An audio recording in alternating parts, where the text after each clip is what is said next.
Hey everybody, Ryan here at eTrailer. Today on our 2021 Honda CRV, we're going to be showing you how to install the CURT Class 2 trailer hitch receiver. But before we do that, let me check it out and make sure that this is the right hitch for you.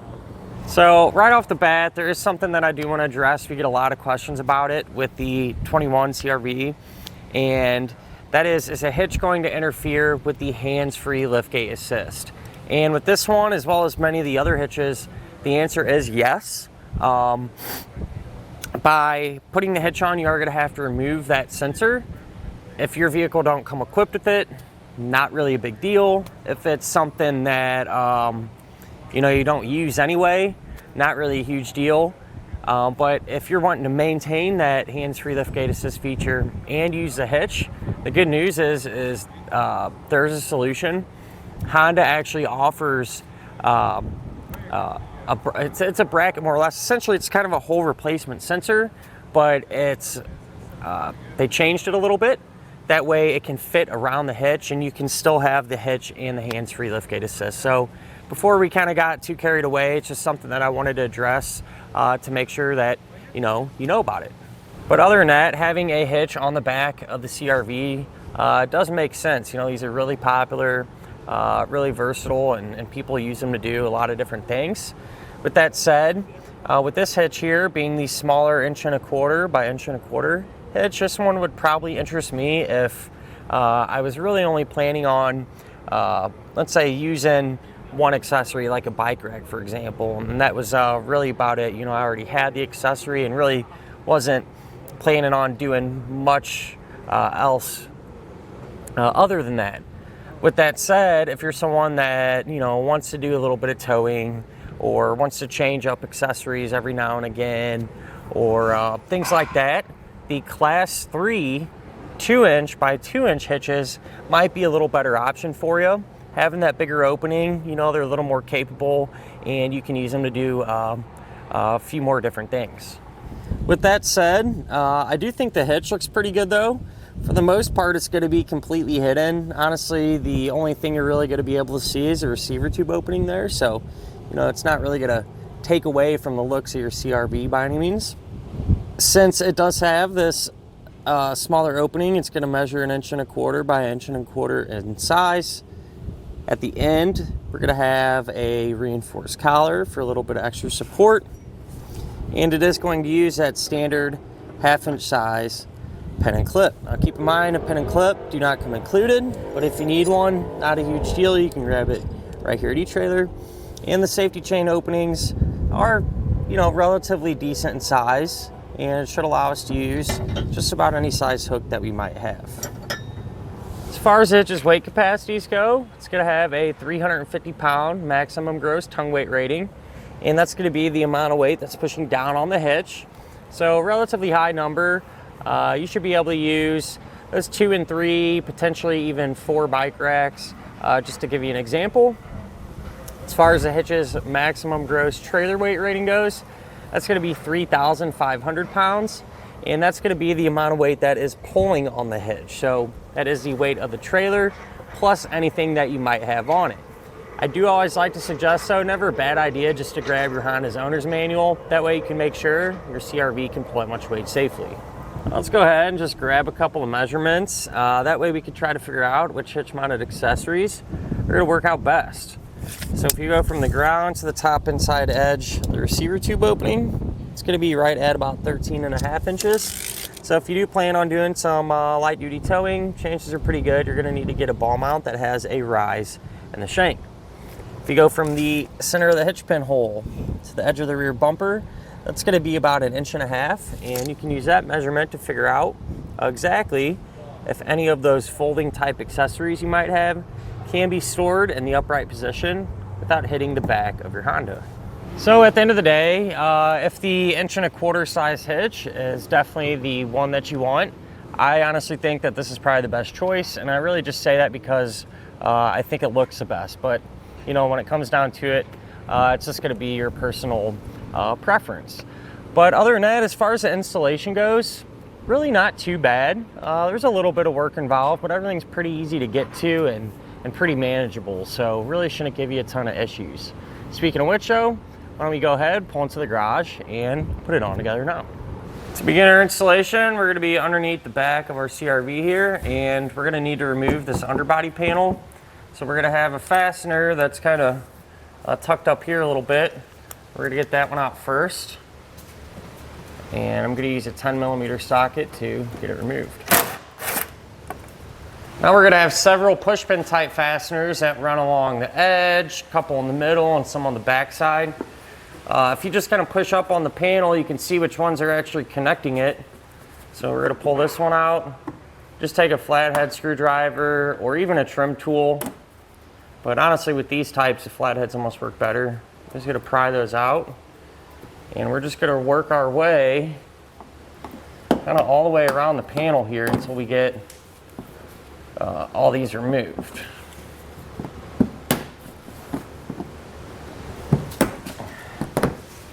So once you get the last one out, this should drop down. We'll pull it off and set it to the side. Now we need to lower our exhaust to give us a little bit of extra room to work.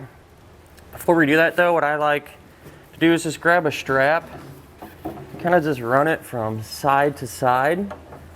That way we can control how fast and how far we let the exhaust come down. To get the exhaust lowered, we're going to have two rubber isolator hangers. One will be back here by the tailpipe. You can spray these down with some soapy water or some type of lubricant. Makes it a lot easier. Then you're just going to take a pry bar and simply work the rubber hanger off of the metal portion. So with this one done, we're going to have one more. If we continue to follow our tailpipe up towards the front of our car, we're going to take this one off as well.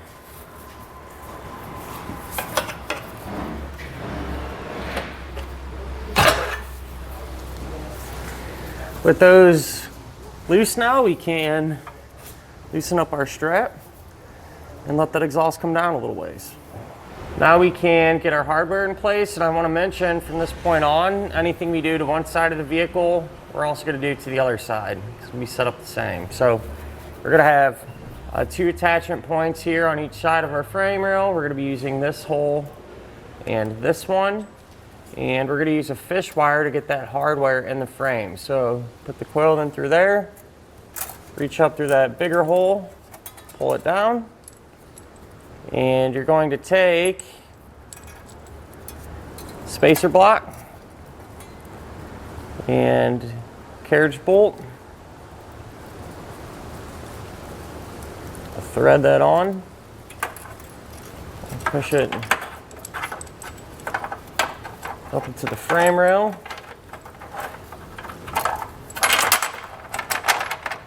Until we get it to drop down. And with this attachment point, we're going to use that same technique as well as the same hardware combination to get that in.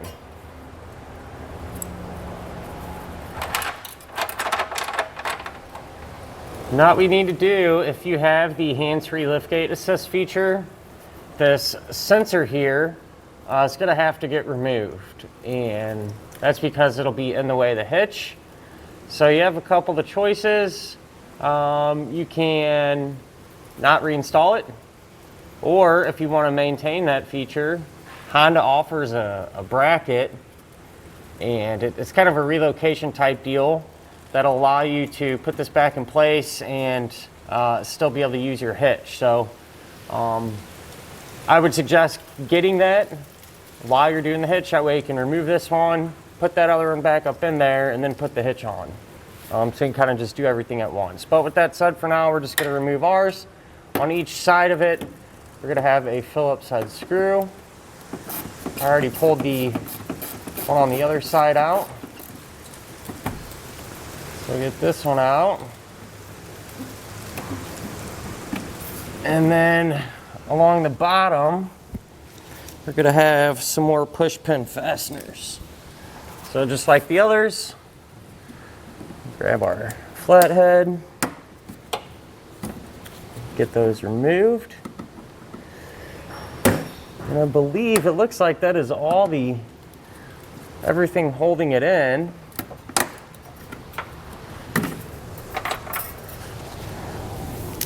So we should be able to kind of work this out.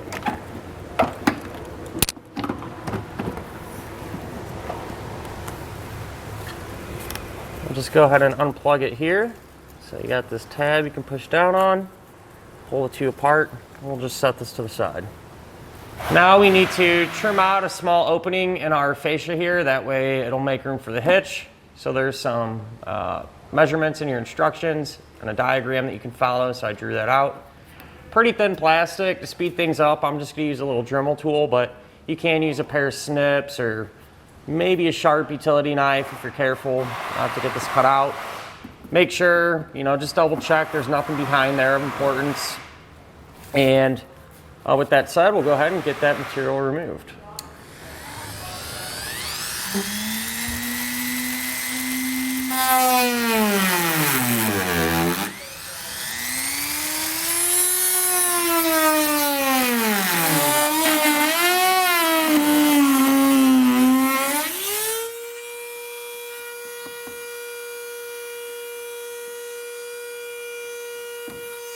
With all this cut out, I'm gonna come back with a razor blade and just kind of cut off all these rough edges here to clean things up. Now we can grab our hitch and get it into position.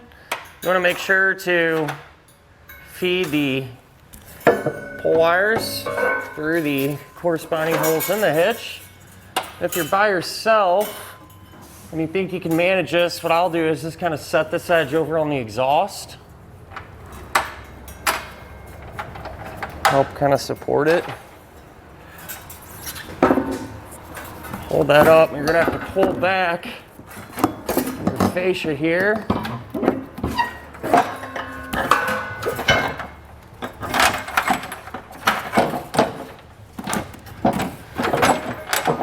What we're trying to do is get our bolts to drop through. Once you have one through, you're gonna take one of the flange nuts, get that started, hand tight. I'm gonna do one on each side, that way the hitch will support itself.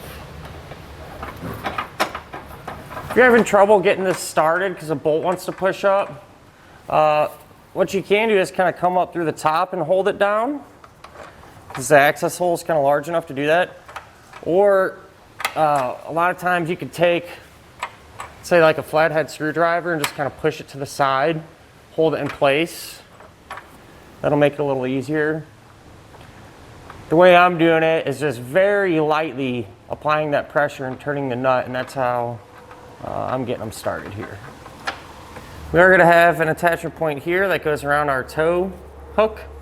We're gonna take the large carriage bolt, put that on through. We're gonna take the spacer block,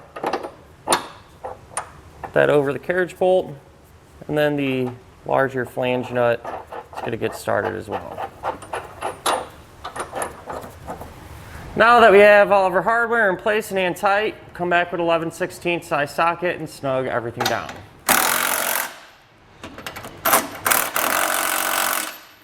For this bolt here in the middle, you can use either a 19mm or a 3/4 inch socket. At this point, we can torque all of our hardware down to the amount specified in the instructions. If you don't have a torque wrench, you can grab one here at eTrailer, or a lot of times if you go to your local auto parts stores, they'll have one there available to rent. Now we can go ahead and rehang our exhaust. So I just sprayed it down again. And usually with putting it back up, you can kind of just line everything up by hand.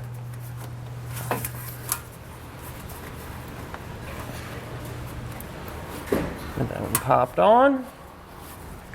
Move to the one here in the center. And with the exhaust supporting itself, go ahead and remove our strap.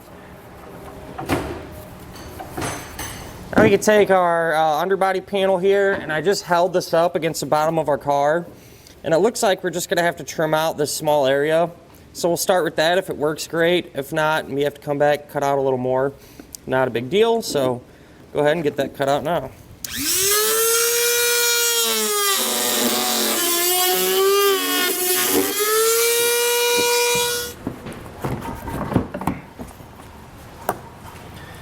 So with that cut out, it looks like that's all we're gonna have to trim. We can get this reinstalled. It is kind of tight, so you may have to fight with it a little bit, but once it gets into position, it should stay up and it should be in pretty good shape here. And that'll finish up our look at and our installation of the CURT Class 2 trailer hitch receiver on our 2021 Honda CRV.